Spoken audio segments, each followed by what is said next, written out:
Au chapitre 4 du livre de l'Exode, lorsque Dieu envoya Moïse et Aaron dire aux enfants d'Israël qu'il avait vu leur affliction et qu'il était sur le point de les délivrer de l'esclavage de l'Égypte, le peuple crut.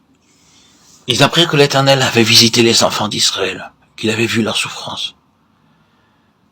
Et ils s'inclinèrent et se prosternèrent. Voyez-vous, ce peuple adorait Dieu pour ses voies. Toujours à nouveau, Dieu introduit des circonstances dans notre histoire, pour que nous ne puissions faire autrement que de l'adorer. Cela fut vrai pour le serviteur d'Abraham, mais ce qui nous est rapporté dans ce passage, c'est quelque chose de différent. Il n'y avait eu aucun changement dans la condition du peuple de Dieu lorsqu'ils eurent courbé leur tête dans l'adoration. Ils savaient uniquement que Dieu avait vu leur affliction et qu'il allait les délivrer. Il leur avait été dit par Moïse et par Aaron que Dieu ne les avait pas oubliés pendant ces 400 années écoulées, mais qu'il avait vu toute leur souffrance. C'est cette assurance qui les a conduits à adorer. Nous sommes souvent incapables d'adorer Dieu parce que, dans nos épreuves, nous pensons que Dieu nous a oubliés. Nous sommes déprimés à cause des difficultés quotidiennes qui se prolongent. Mais quelles sont les difficultés qui peuvent durer 430 ans? Nous avons été malades et avons longtemps espéré la guérison. Nous sommes restés sans travail pendant des années, sans encore avoir de travail. Ceux qui sont nos proches refusent de croire au Seigneur. Les mêmes situations frustrantes demeurent. Alors nous parvenons à la conclusion que Dieu n'a pas pris note de toutes nos épreuves et nous a laissés abandonnés à nous-mêmes. Comment pouvons-nous l'adorer? Nos lèvres sont réduites au silence.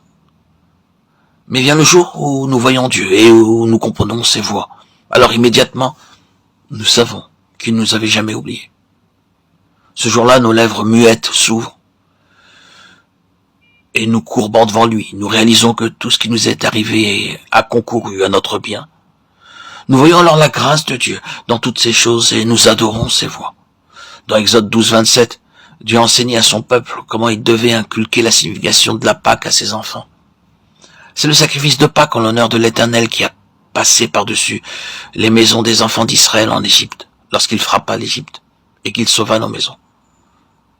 Comment son peuple a-t-il reçu ce message? Le peuple s'inclina et se prosterna.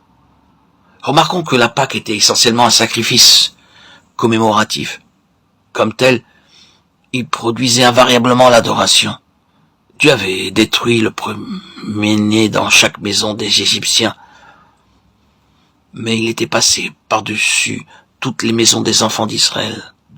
Lorsqu'il se souviendrait de la distinction que Dieu avait faite entre son peuple et le monde, et la différence entre leur destinée et celle des Égyptiens, il ne pourrait s'empêcher de l'adorer.